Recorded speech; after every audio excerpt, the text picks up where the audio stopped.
Hey, everybody. Welcome back to another episode of the Catholic Talk Show. Today, Ryan and Ryan are going to be talking about Mormon doctrine and theology. That's right. We're going to take a look at a video that explains some of the more far out concepts of Mormon theology. We're going to talk about their Christology, and we're going to talk about the character of Joseph Smith. And we're going to ask, is Mormonism even Christian?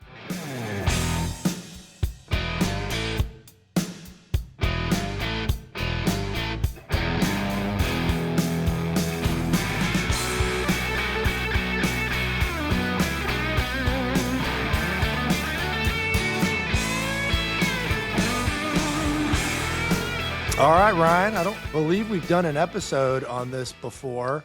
Definitely had a few conversations, so this should be a really good conversation. Yeah. In looking at the religious landscape of the United States, you have your mainline Protestants, you have your non-denominational churches, you have your Southern Baptists, which are a really large block. You have Catholics, which are a plurality. They're the largest individual group of Christians in America. And then you have Mormonism. And Mormonism is a relatively new thing, I'll call it. And there's a lot of debate as to whether Mormonism is even a Christian religion. And we're going to look at some of the videos, explore some of the doctrines of Mormonism, and try to answer that question. Is Mormonism even Christian? And beyond that, is that something that you can even take seriously? Now, before we get into this, I want to say that I've met a lot of Mormons. Great people, great members of the community. This has nothing to say about their character as people, as a community. I could say the same thing about Sikhs. Wonderful, wonderful people, incredible generosity with Muslims, with Jews. So this is not necessarily to cast dispersion on people as individuals or even as a community, but specifically on doctrines and see how well they line up with the scripture, with the creeds, and with what we know about Christ. So now before we jump into it, click the like and subscribe button. Easiest way you could participate in the mission of the Catholic Talk Show. When we look at our analytics here on YouTube, it shows that over 75% of these people statistically watching this video right now are not subscribed. Takes 1 second, super easy, and we really appreciate it when you do. So, Ryan, I saw this video, and I actually saw it first from an ex-Mormon woman talking about why she left the LDS, or the Church of Jesus Christ of Latter-day Saints, founded by Joseph Smith in the 1840s and 50s. And she used this video and reacted to it, and I was dumbstruck because I had never really explored Mormon theology. I mean, I remember when I was a kid, I saw the South Park episode about Mormonism, and I think they did a Broadway musical called The Book of Mormon or something like that. And that was pretty much my exposure to Mormonism, besides the fact that I grew up one city away from Kirtland, Ohio, which is where Joseph Smith lived and set up his camp and set up they got the whole Mormon pilgrimage site. I can't go to my brother's house without running past 3,000 Mormons trying to get there and blocking up traffic. That's the only negative thing I'll say about them. So this video, Ryan, I saw this, and this is a pretty concise video. It's about 6 minutes long, but it covers some really wild stuff that I think has no reality or no bearing on what Christianity truly is. Now, for anybody watching this, if there's anything in here that you want to dispute or you think that this video is inaccurate or unfair about, leave it in the comments. If you're a Mormon, feel free to fire back. We're all for open debate and dialogue here. So, Ryan, let's jump into this video. And I purposely didn't show you this video before because I wanted the people out there to see your raw, unfiltered reactions to what we're about to share here. All right? I don't know if I appreciate that, but yeah, let's go ahead and give it a go. Ryan, your reactions in the raw, natural state, that's as far as podcasting goes, that's pure Colombian flake, dude. That's the real stuff. That's where people get dumbstruck. That is. All right. You ready for this, Ryan? I'm watching. All right, let's go. So here's this video about the doctrines of Mormonism. Mormonism teaches that trillions of planets scattered throughout the cosmos are ruled by countless gods who once were human like us. They say that long ago on one of these planets, to an unidentified god and one of his goddess wives, a spirit child named Elohim was conceived. conceived. This spirit child was later born to human parents who gave him a physical body. Through obedience to Mormon teaching and death and resurrection, he proved himself worthy and was elevated to godhood as his father before him. Mormons believe that Elohim is their heavenly father and that he lives with his many goddess wives on a planet near a mysterious star called Kora. All right, let's pause it right there. Okay, number one, I feel like I dropped some acid and I'm watching reruns of He-Man from the 80s, okay? This is wild. But let's unpack what was just said there. So Mormon theology believes that God the Father, Jesus Christ, there was a time they did not exist. They are basically saying that there is spirit children who are born into physical bodies, and by being a good Mormon, they are then elevated to godhood and get their own planet to rule. So theoretically, according to Mormon theology, any good Mormon, when they die, if they do everything right, they're going to get their own planet to rule. Now, the particular God of our reality and our planet, Elohim, which is, a Hebrew name of God, or Jehovah, was at one point born, died, and then became a god, kind of like Julius Caesar, Augustus, right? The deification of people after their death and the elevation to godhood. And that he lives on a planet near a mysterious star called Kolat with his many goddess wives who are all, blonde chicks, according to this video. Dude, that is wild. That is the craziest, I think, explanation of God trying to be passed off as Christian that I've ever heard. I don't know about you. So is this actual doctrine, or is this kind of like some funny? This is doctrine. This is doctrine, Ryan. Doctrine. Okay. So spirit child. So there was a spirit child. There was a child that was a spirit, but not taking on human form, or probably not ever human, but he was born. No, it did take on human form. So basically, the spirit child took on human form.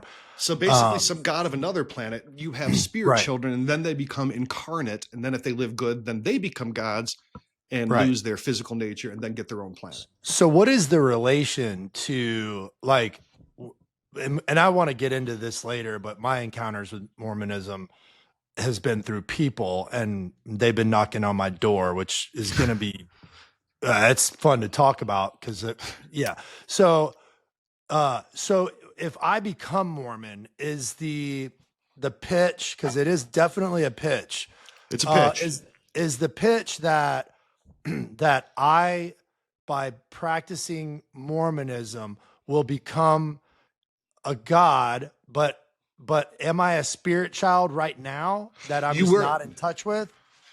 You were at one point a spirit child and then became incarnate. All people were once spirit children, because the God in their system goes and has lots and lots of celestial sex with their countless goddesses, and then have spirit children who then become humans. Kind of like that's how souls are created. So where are my parents in all this? Are they celestially? I mean, like, because there's got to be some genealogy there, right? Outside of that, because there's human genealogy too as well, right? Well, I would say that even, let's just be charitable here, even in Christian, or Catholic doctrine, you have a soul. Your soul was created by God, and still your parents are separate souls, separate entities, and they still bore you. So I think this really explains more where souls come from, or where particular, in a, I don't know, Aristotelian sense, persons come from. Yeah. But according to this, sounds like their market is kind of like the Star Trek type people, where. Well, dude, this was all founded in the 1840s and 50s, right? Yeah, of course. So there's no Star Trek back then. Yeah. No, I know, but there's a propensity for us to, fantasize about, celestial things and civilizations and, those types of things. I mean, Jim was kind of a nerd about it. But I think that's why, because when you hear them talk, you're like, yeah, man, there's definitely some people out there that have a propensity to talk about, sci-fi and Yep. and be attracted to it. You could just look at Scientology if you want a modern example of Right. another crazy theology. But I mean, really, when you boil it down, I mean, they're polytheists in the worst Right. sense of the word. They think there's trillions of gods and that you can become a god and that there's a deification and that there was a time when God the Father was not and there was a time that Jesus Christ was not. Those are capital heresies. I mean, Right. capital heresies. So where does Jesus come in, right? Because it doesn't. I'm glad you really asked. We'll get there. Okay, we're going to get there. All right, we gotta so go into the Christology of that. we're going to get into Christology, but so let's just recap where we're at. Once upon a time, there was a God far, far away who begot a spirit child named Elohim, who became a human, lived a perfect Mormon life, died, and then became the God of our world, and through his goddess wives has spirit children. So let's listen a little bit more here. Yeah. Here, the God of Mormonism and his wives, through endless celestial sex, produced billions of spirit children. Wow. Okay. Endless celestial sex. I mean, that's kind of sounds good to a guy, right? I don't know. That sounds like the title of an R. Kelly album. Oh, look at all those blonde women. Yeah. So, okay. Number one, my initial blush in hearing that is, okay, whoever came up with this craziness had some sex issues, had some issues with maybe, what do they call it? Sex addiction. Probably. Yeah. It's like, hey, you know what would be cool if we become gods and we get to have as much sex as we want, like just trillions of sex, endless celestial sex. That'd be awesome. And it'd be like, hey, dude, you maybe need to go take a cold shower, do Exodus 90, get that stuff out of your system. 90. Like, for real, dude. Go talk to Chris Stefanik, and Jason Everett. Yeah. Go do some mortification, get the flagellum, whip yourself, chill out a little bit. All right. Whip yourself. Okay. So I'm sorry. Endless celestial sex had to be paused upon. And, it did. And these blonde women, they're taking care of lots of babies. I can't imagine the dynamics in that household. So anyway. To decide their destiny, the head of the Mormon gods called a great heavenly council meeting. Both of Elohim's eldest sons were there, Lucifer and his brother Jesus. Okay. So also, according to Mormonism, Jesus and Satan are brothers. Yeah. Brothers. They don't believe in a Trinitarian God, that God and Jesus Christ, God the Father, God the Son, and the Holy Spirit are one in essence in a hypostatic union. They do not believe that. They believe Jesus Christ was a physical flesh and blood son of the Spirit Elohim, but he also had billions of other children, and the two oldest were Satan and Jesus. Jesus being the oldest, Satan being the second.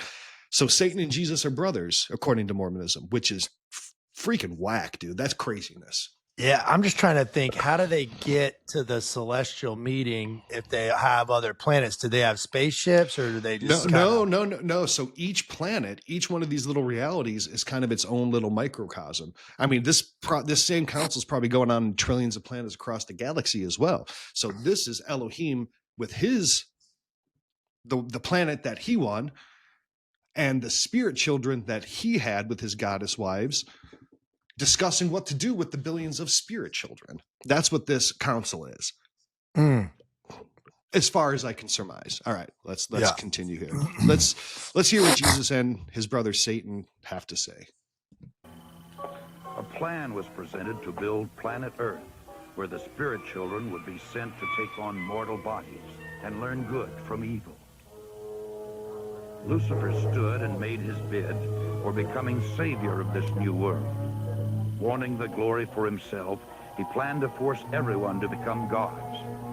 Opposing the idea, the Mormon Jesus suggested giving man his freedom of choice, as on other planets. The vote that followed approved the proposal of the Mormon Jesus, who would become savior of the planet Earth. Enraged, Lucifer cunningly convinced 1/3 of the spirits destined for Earth to fight with him in revolt. Lucifer became the devil and his followers the demons. sent to this world, they would forever be denied bodies of flesh and bone. Those who remained neutral in the battle were cursed to be born with black skin. This is the Oh, shoot, bro. Whoa. What, dude? Yeah. What? Yeah.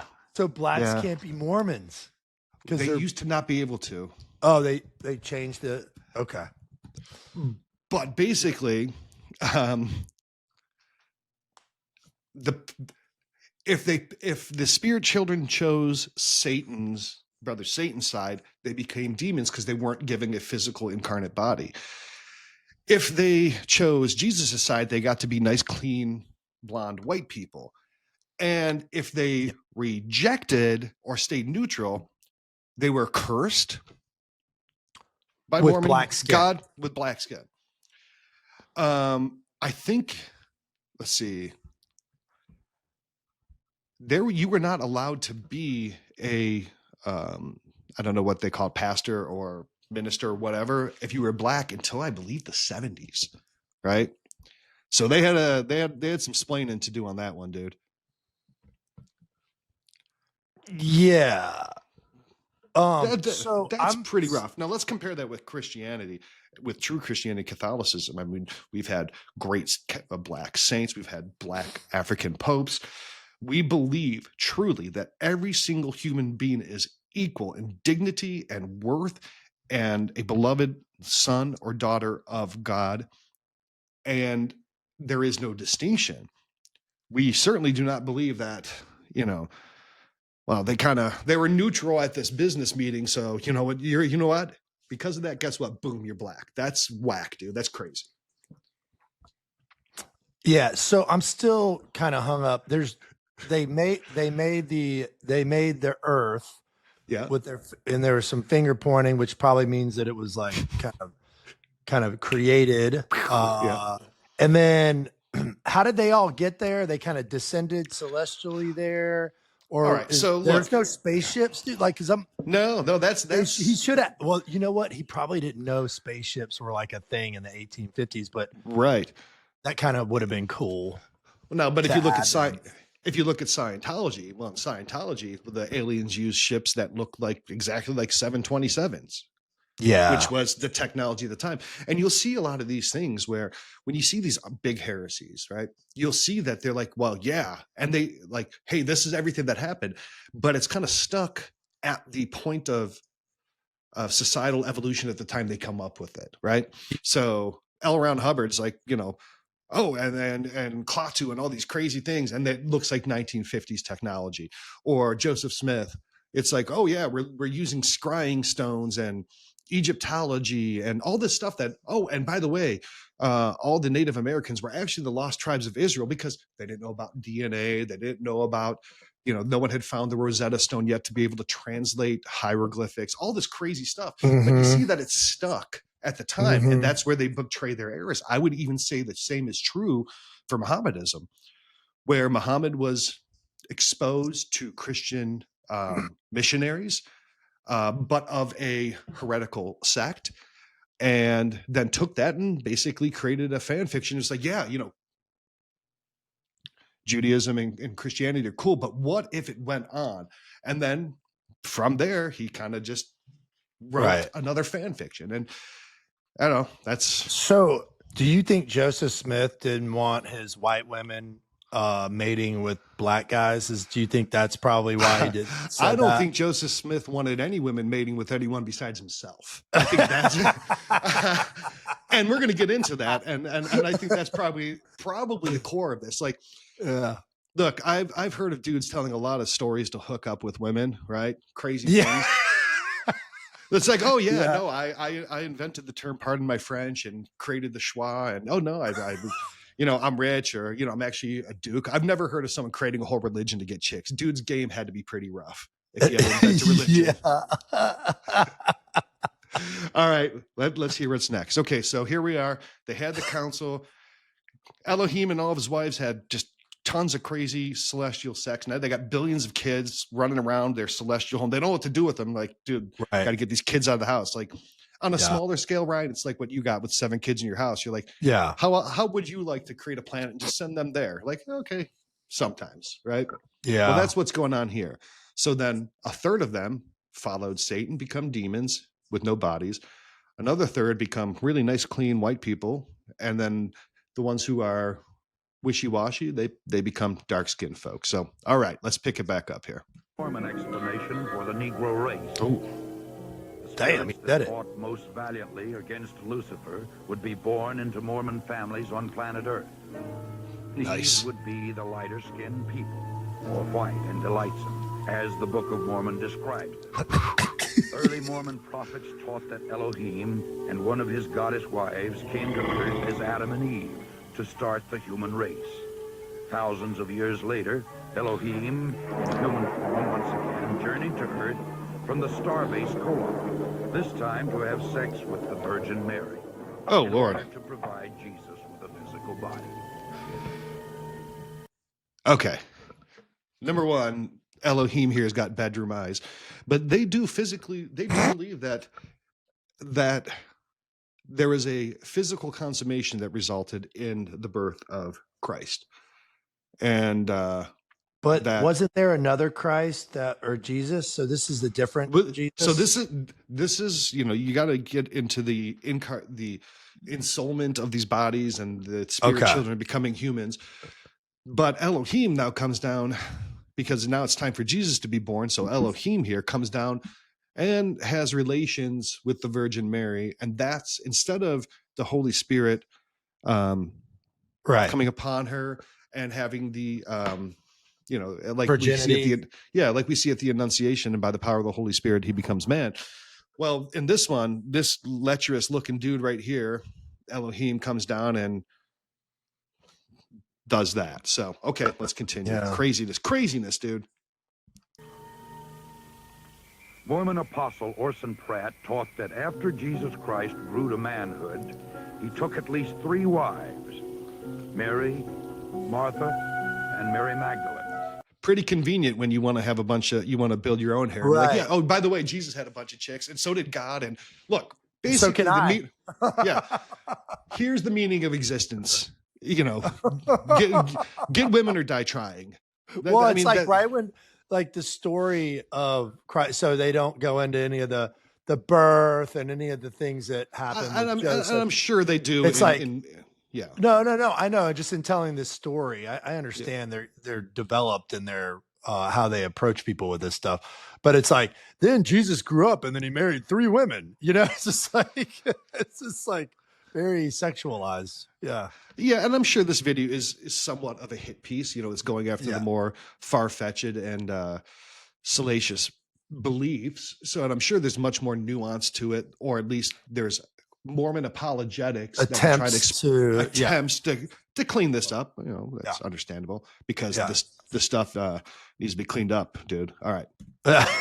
Through these wives, the Mormon Jesus, for whom Joseph Smith claimed direct descent, Oh, by the way, hey, by the way, girl, I'm a direct descendant of Jesus. You ever hear about that? You want to maybe go out and grab a cup of mead sometime?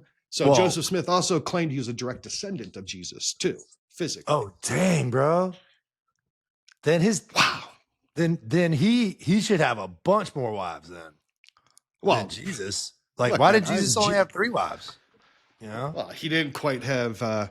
Look, we've all seen the historical recreations of Jesus. I mean, he was a Middle Eastern man and dark hair, but Joseph Smith was this. He's a gorgeous blonde man, blue eyes, and he had game for days, dude. He was like Brad Pitt. The genetics weren't there. Oh, yeah, they weren't there. But hey, by the way, I am a descendant of Jesus, and I've got this new religion. We should get married. All right, let's go on. He fathered a number of children before he was crucified. According to the Book of Mormon, after his resurrection, Jesus came to the Americas to preach to the Indians, who the Mormons believe are really Israelites. Okay, so, after the resurrection, Jesus appears to the apostles in the upper room and at the Sea of Galilee, and at the Church of the Primacy of Peter, where he bakes breakfast. But he also had time to cruise over to America to talk to the Native Americans there, because really they were one of the lost tribes of Israel after the diaspora from the Babylonian conquest. When the 10 tribes of Israel were lost, they went to the New World. And Jesus went there and preached to them, because look at these mysterious people here that, live all around us. I'm from Massachusetts, and we got these crazy, tribes around us. Wouldn't it be cool if they were actually the lost Israelites? Only problem with that is that literally he had no idea about DNA. He had no idea about haplogroups. He had no idea about just how genetics works. No one did until Gregor Mendel, a Catholic Augustinian friar, came up with the theory of genetics and developed from there. But there is zero scientific evidence for Native Americans being of Hebrew descent. I mean, you can get into genetics, and there's things or like Middle Eastern descent, or Levantine, right? Or Semitic even. From Ryan, I know you study this a lot. From the best that science can surmise is that Native Americans really have Eastern Asian genetic code, having come over from the Bering Strait, but their haplogroups have nothing to do with Semitic or Hebrew genetics. And so he couldn't have anticipated this. So he told a lie that later, when science evolved, completely refutes it. And here's the thing, look, science, faith, and reason should always be in accord. And that's why one of the reasons the church has always been so careful historically to just go ahead and say, yes, absolutely, this new scientific theory is 100% right. I mean, you could look at the case of Galileo, where Galileo's like, well, here's my system for the movement of the planets around the sun. And they're like, whoa, slow your roll there, Galileo. Let's give this some time to breathe and to be verified. And then, you're holding me back, this and that, and the whole Galileo trial. But it turns out that Galileo's model of the solar system was wrong. He had the wrong mathematical formulas for how the planets moved. It was probably, Copernicus was much, more developed. But anyway, this just shows that when you're in a rush to come up with a story, right? He just appears there. Yeah. And so I'm on the edge of my seat here, because now, you're on the edge of your seat. Yeah. It's like, okay, like Jesus appeared here and he's like, whoa, this is a lost tribe of Israel. And it's like, what are you going to do with them? Because you're all white. And then the black people are, the people that didn't want to, the race that didn't, pick a side. Yeah. And now you got these new people, and it's like, okay, well, where does the whiteness come in now? Wow. Yeah. Well, I'm at the edge of my seat to find out where this whiteness comes in. Let's take a look. Because they're not white. Thus, the Jesus of Mormonism established his church in the Americas as he had in Palestine.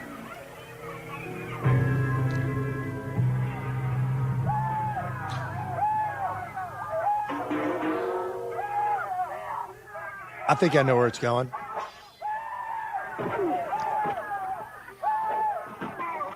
Bro took an arrow to the chest. 421 AD, the dark-skinned Indian Israelites, known as Lamanites, had destroyed all of the white Nephites in a number of great battles. The Nephites' records were supposedly written on golden plates and buried by Moroni, the last living Nephite in the hill Cumorah. All right, so this is 400 AD. 400 AD. So the Redskins wipe out the Whiteskins, and the last of the Whiteskins was Moroni. And he's like, oh, well, bro, I'm about to get iced here, so I better write all this down. Yeah. And you know what? I'm going to hide it in this hill. I'm going to hide this treasure in this hill. Hopefully someone will find it one day. Again, there is zero archaeological evidence to support any of this. There is zero archaeological evidence. Now, there is a ton of archaeological evidence about how Native Americans lived. In my area, right. By Lake Erie, there's so many sites of Native American archaeological finds. In fact, when they were building a school in the 60s by where my father grew up, he was out there playing in the fields digging, and he found a skull. Wow. And it turned out that the skull was actually, and it was the first find of a native settlement on the Chagrin River. And it was right above the banks of the river. That's where they built the school. And he found a skull. They thought he found like a murder victim, but it turned out that he helped find this archaeological site of the settlement here. There's real evidence, there's real archaeology, and none of it supports the Moroni and Lamanite war here. There's zero, right? But again, Joseph Smith couldn't have known the advancements in archaeological practices and the science of it. So he couldn't have ever known that someone was going to call bullshit on it, because he didn't know that there was the ability to do so, whether genetics or archaeology or whatever. So, all right. So now we're at Moroni burying these golden tablets on this hill. 1,400 years later, a young treasure seeker named Joseph Smith, who was known for his tall tales, claimed to have uncovered these same gold plates near his home in upstate New York. He is now... Okay, so Joseph Smith finds these golden plates, okay? And he was known for, he was arrested multiple times and charged with fraud for being a treasure seeker for hire, right? So this is a guy, young man, who's just like, dude, treasure's cool. I'm going to go find treasure. And hey, if you pay me money, I'll go. I know where it's at. I'm going to go find treasure for you. You know, it's kind of like it's about like over there, but I need some money for, travel and 100% per diems. Per diems. So we'll go through a couple lists. So in 1826, he was arrested as a disorderly person in Bainbridge, New York, for glass looking. So glass looking, you got to imagine this is kind of post-colonial, post-Revolutionary War, but still kind of primitive America. And they were into all sorts of superstitions and scrying and water stones and these rods that find water. That was, all these kind of folk superstitions. Well, he was super into that, and he was arrested for using folk magic tools as a paid money digger. He was arrested and charged as a disorderly person for using a seer stone to find buried treasure for pay. He had dozens of other lawsuits for defamation, financial issues, etc. But this guy was, he tried his first racket at, hey guys, pay me and I'll go find treasure for you because I can use seer stones. And then when he got arrested enough times for that and no one was paying him to find treasure, he's like, oh, by the way, shit, you know what I actually did find? I found golden tablets that has the lost history of Christ's revelation on them. Pretty darn convenient, if you ask me, Ryan. Yeah, and a seer stone, for those who are listening, kind of like one of those magic 8 balls, you just kind of like shake it and then it tells you something. I think that's where he was going with that, which is pretty cool. But now we know those things don't work. They're just like for fun. Yeah, really though, seer stones were not like magic 8 balls. Like I think they still have Joseph Smith's seer stone, and it looks like, I don't know, agate or maybe like a tiger stone. It's just a stone. It's a cool looking stone. He's like, dude, look at this cool ass stone I found. I can find treasure with it. Like, dude, like when we go to the beach, my family and I, like, I'll look for these, cool stones. I'm like, wow, look at this one. This one's cool. It's got a hole in it. Oh, look at this little vein of quartz in it. Wow. I call it the Department of Interesting Things. And I'm like, oh, look at that. I've never found a rock and said, you know what I could do with this? Yeah. I'm going to go find treasure. Let's go find some treasure. That's what a metal detector's for. He sounds like he's a very elaborate guy. He sounds, like an elaborate shyster. He really does. I mean, this dude's got, he'd fit great in today's society. All right, let's continue. Now honored by Mormons as a prophet, because he claimed to have had visions from the spirit world in which he was commanded to organize the Mormon church, because all Christian creeds were an abomination. It was Joseph Smith who originated most of these peculiar doctrines which millions today believe to be true. By maintaining a rigid code of financial and moral requirements and through performing secret temple rituals for themselves and the dead, the Latter-day Saints hope to prove their worthiness and thus become gods. The Mormons teach that everyone must stand at the final judgment before Joseph Smith, the Mormon Jesus, and Elohim. Bruh. Imagine dying and you're there and you think you're going to show up at the gates of St. Peter and you're going to face the terrible judge, Jesus Christ. And it's like, dude, Joseph Smith, what are you doing here, dude? This is crazy. Joseph Smith put himself on a pedestal with God the Father and God the Son, that he will be one of the judges at the last judgment. That's crazy business, Ryan. Yeah. And so he says all the Christian denominations were an abomination. Did he mean, did he reject Holy Scripture at that time in favor of his tablets? Well, he said that all the churches had become errant. And you'll hear a lot of Protestants saying this. Oh, well, Sure. we're going back to the original church, not the church that was developed by the Pope of Rome that is now a pagan church. We're going back to the true beginning church. And, he's just another in a long line of Protestants who come up with, the real church, what the apostles really were doing was this. By the way, collection boxes in the backs. And also, if you got a good looking wife, send her my way. Maybe we can talk, right? I mean, because I'm a God figure. And if you don't, I'm going to judge you with maybe set me up with your wife because, you never know who you're going to see at your final judgment. Wink, wink. Crazy business, Ryan. Crazy business. Let's finish this video here. All right. Those Mormons who were sealed in the eternal marriage ceremony expect to become polygamous gods in the celestial kingdom, rule over other planets, and spawn new families throughout eternity.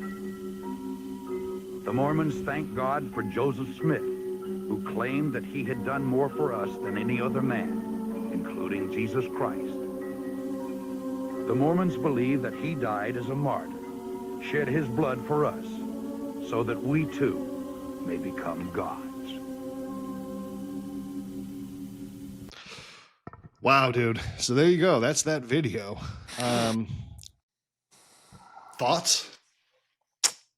Yeah, it doesn't seem like Christianity. It seems like Jesus was kind of thrown in as a character to prop up something that was basically like a cult around some dude. Yeah, I look at in the culture of the time. I don't think you can just say, well, Jesus isn't real or whatever. Jesus isn't the central figure. You had to co-opt it because the right. Christianity at the time. You couldn't just say, you know what, screw all that. I'm a god and whatever.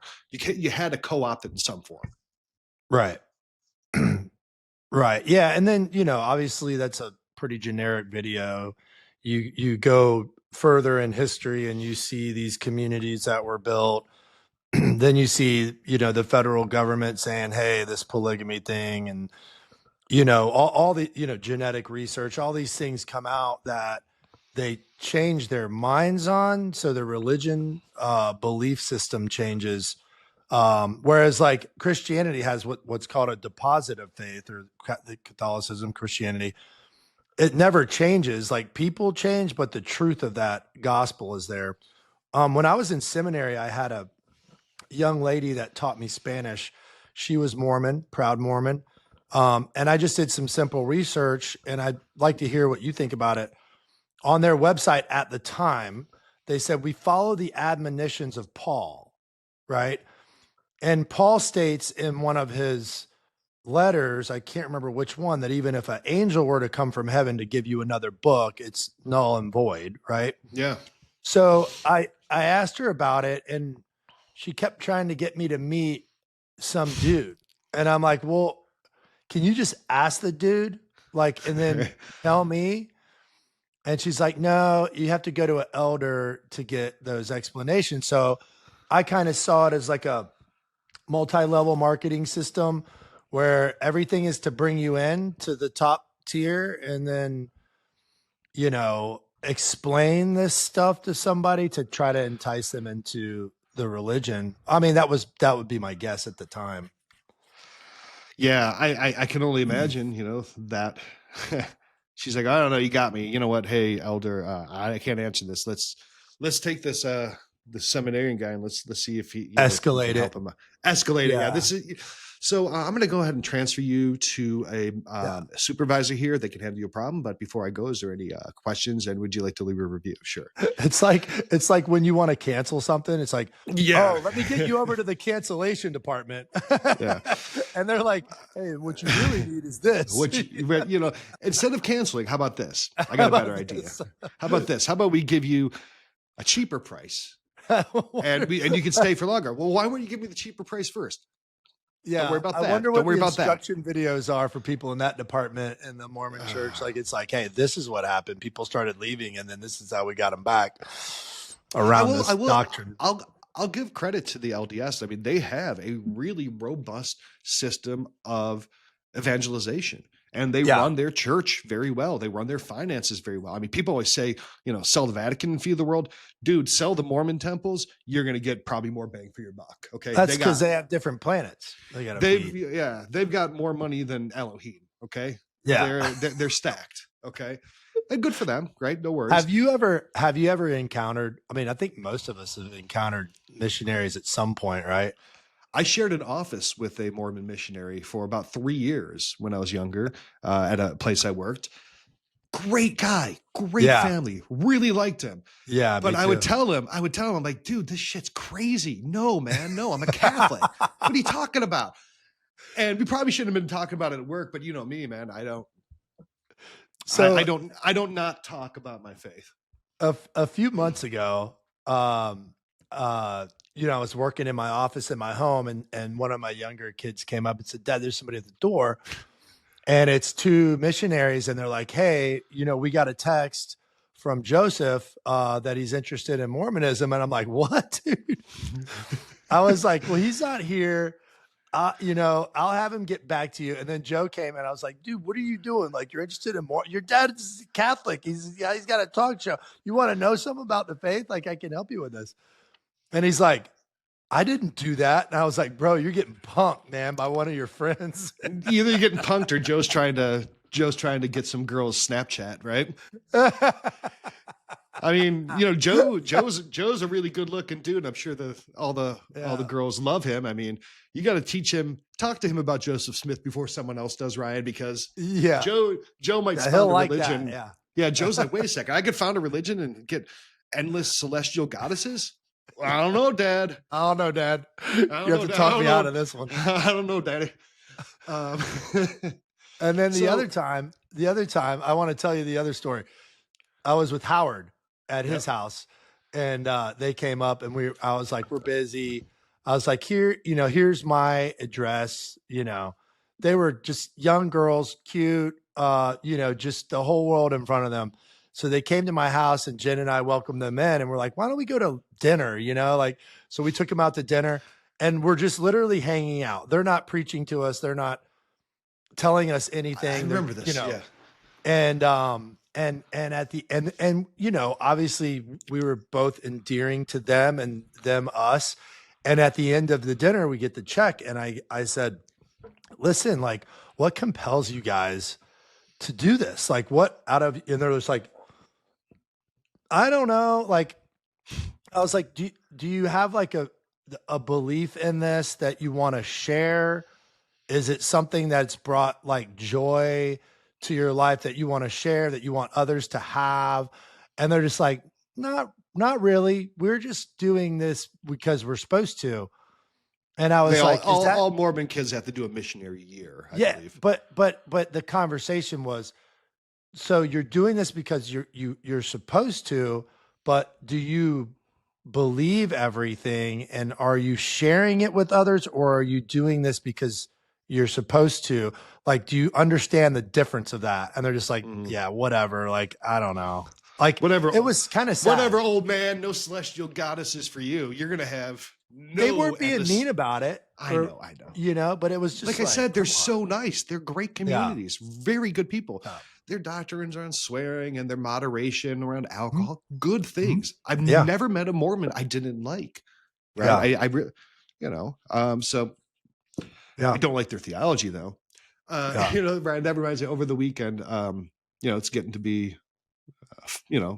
deep fall here, and the leaves are all falling. I'm out in the yard doing the leaves, and this guy comes up. He's like, "Hey, buddy, can I talk to you for a second? And I'm over in the yard and I'm cleaning the leaves off of my Mary statue and cleaning it up.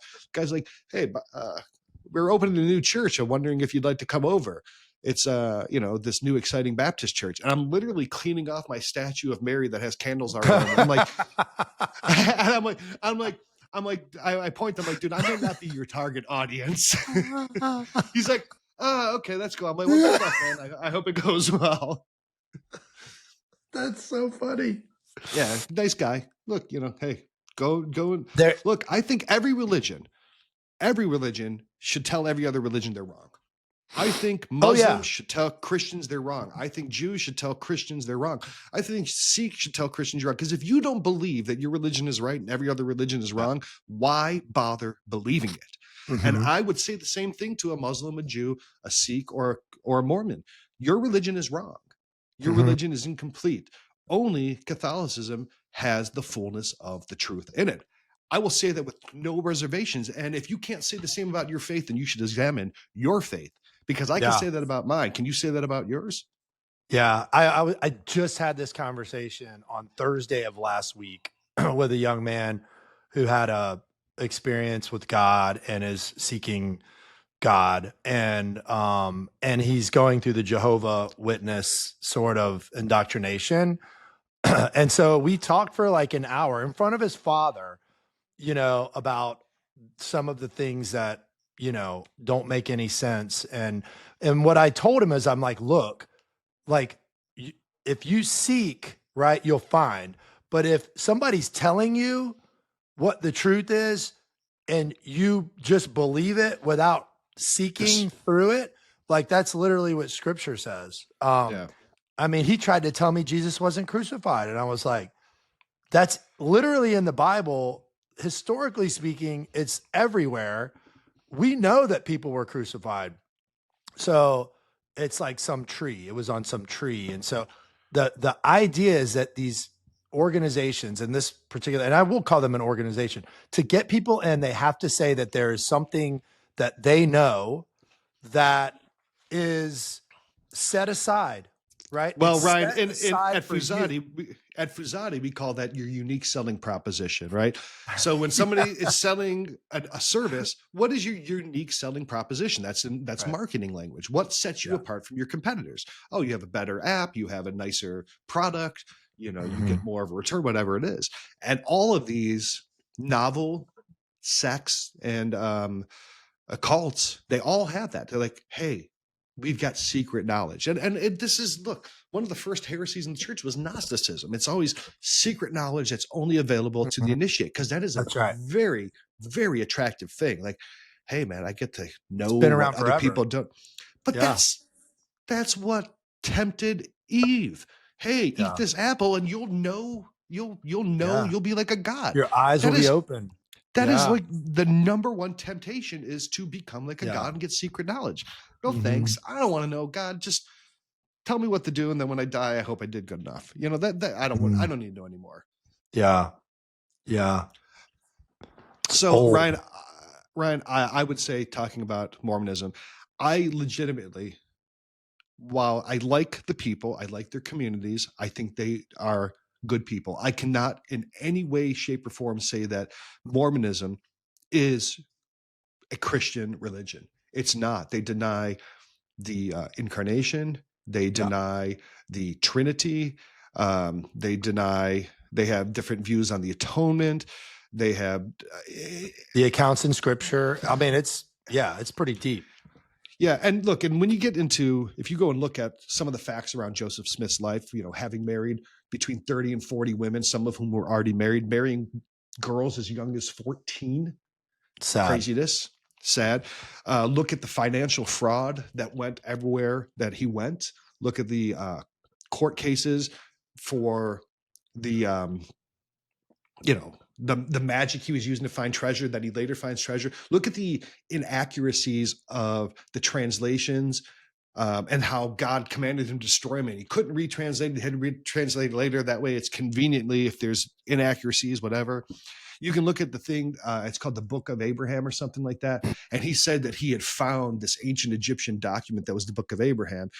because no one knew how to read hieroglyphics, but he did with his seer stone, and he makes this whole book, right? Mm. But then when we find the Rosetta Stone and we can actually figure out what hieroglyphics mean, this document was just a random funerary text from Egypt. It was like the pamphlet from an embalming place in Egypt, right? Mm-hmm. Dude was full of it.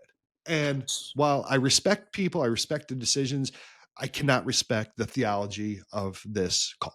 I can't. So just my last question, because the reasonability of this just doesn't fit. This Book of Mormon, the one that he found, is that like somewhere in a museum for them or in a sacred space for them? Or is this kind of like another long-tailed, misalignment of the truth? Like, I mean, of course he wrote it, right? Or, had to have conjured it up some form. Well, he would put the golden tablets in a hat, and then he would look in there and he would be able to translate these golden tablets. Number one, Trent Horn did a great video on this where he's like, look, the length of the Book of Mormon and the description of the gold tablets on their shape and size, it's a physical impossibility that you put that much text on these gold tablets. It's a physical impossibility. Additionally, there was all sorts of errors on it and whatever. But conveniently, Ryan, the gold tablets are no longer on Earth. So Joseph Smith said in 1823, an angel named Moroni appeared and told him about the gold plates buried in a hill near Palmyra, New York, right? Later Cumorah. The plates were said to contain an ancient record of Israelites who migrated to the Americas, written in Reformed Egyptian. Dude came up with his own language, right? Yeah. Smith claimed that he had shown the location of the hill and was allowed to retrieve the plates in 1827 after 4 annual visits. The plates, after completing the translation, Joseph Smith said the angel Moroni took the plates back into heaven, meaning they are no longer available for examination. Pretty convenient. Pretty convenient if you ask me. Yeah. Joseph's the figure that you have to believe if you're going to ascribe to this. Well, let's take a look at these early transitions. Let's take a look at these gold plates. Oh, I'd love for you to. Angels came down. You'll find that they are exactly as I translated it. Not the first time, but the second time. The first time, let's not. Second time. Like there was even times where the people who were there, from according to what I've read, so like he would have 3 other men in the room and they would write down, because he's got his hat in the head, he's around there, he's like, okay, and then blah, blah, blah, whatever. And they'd write it down. Well, one of the guys took and lost one of the papers intentionally and said, oh, can you redo this? And then he redid it and it was different. And the guy's like, haha, I got you, right? Also, large tracts of the Book of Mormon is lifted right from the King James Bible. Like, number one, so it's like exactly like the King James Bible, the Protestant Bible that was available. And there's even textual errors that exist as kind of weird things in the King James translation, which were maybe mistranslations or just weird oddities that were transcribed directly into the Book of Mormon. Which, wait a second. So some scribe made an error when translating the book, the King James Bible, but it's also here. Come on, dude. Like, no, thanks, man. I'm sorry, not buying it. Yeah, it's a big not buy. So next time, Normans. Well, if Normans knock on your door, you better go get your trebuchets, because the Normans will take over France. Normans didn't mess around. Now the Mormons, they're going to be much more polite. Just give them a firm but courteous, no thank you, I'm not interested. Or if you're interested, go ahead, but I wouldn't be, because this stuff is, Ryan, I think in my professional and all my years of study, I can say this stuff is Looney Tunes.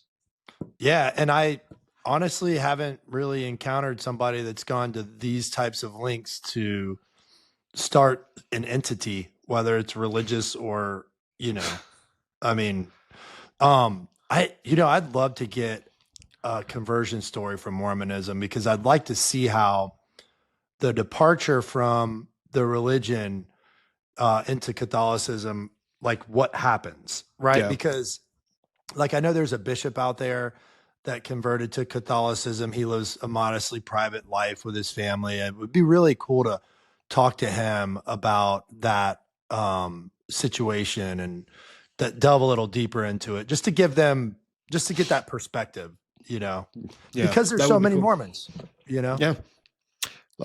Again, if you want a deeper dive and maybe a more structured and professional, you got the Catholic Talk Show version where we have a little bit more fun and we're a couple street guys. If you want something a little bit more of a structured takedown, I would encourage you to go watch the video Trent Horn made. He did a great job on that. Well, look, Trent Horn is a more classically structured takedown. Yeah, I mean, we just call bullshit, right? Because that's where we come from. Trent Horn would be like, now, if you take Exhibit A and therefore I posit, like, he's a professional apologist and a debater. He does a great job. And if you want that, cool. But if you want us, we'll just tell you straight up, this is bullshit. This guy made it up, right? Bullshit. Dude's full of shit. Now, Trent wouldn't say that because Trent's a very magnanimous and professional guy. But Trent, you and I both know behind closed doors, you're like, yeah, Mormons are full of shit. This really is bullshit. So God bless everyone. God bless us all, Ryan. Now, before we go, now we're no saint, we're no Joseph Smith. We're not asking to marry your wives. We're not asking to start our own bank. We're not asking to have complete financial control over your personal funds. But what we are asking for is maybe just a little bit of financial support so that we can continue doing this. And if you go to CatholicTalkShow.com/Patreon, you can become a supporter of the show and see all the different ways you can support us for as little as a couple dollars, like $5. We're not asking for anything extravagant or grand because we are not seeking to be gods of our own planets and have endless celestial sex. We're just trying to keep the lights on and trying to be able to get flights to our new studio, which is coming in about 2 weeks. Yeah. So if you can help us, great. And we have a lot of great gifts to give you in return in our gratitude. Things like hoodies, coffee cups, sacramentals, a lot of great stuff that just shows that we really appreciate it. We appreciate your prayers, and we couldn't do this show without your support. So if you can find just a couple of dollars laying around, you want to throw it towards Ryan and Ryan, we really appreciate it. Can't do it without you. Now, also, if you're still watching, click the like and subscribe button. Like I said, takes 1 second, but 75% of you watching this right now have not clicked the button. And now, I don't believe anything that Joseph Smith said, but in one of the books it says that those who do not click the like and subscribe button on the Catholic Talk Show are bound to have purple skin. That's the explanation of people with purple skin, according to their theology. So just click the button. Pretty easy, right? All right, Ryan. Well, that's that. I'm excited. That's fun. You mentioned the studio, and I'm really excited. We're getting that going. There's going to be some significant changes to the dynamics that we're going to be bringing with another priest and more guests and a studio. So we're grateful for all you guys that have hung in there with us. We have certainly hung in there for the past year and a half, it seems like. And we're really grateful for the support all you guys give us. The Rosary crew, shout out to you guys. We're just all family and we love it. So join us next week and continue to keep us in your prayers as we do you guys. We'll see you next week.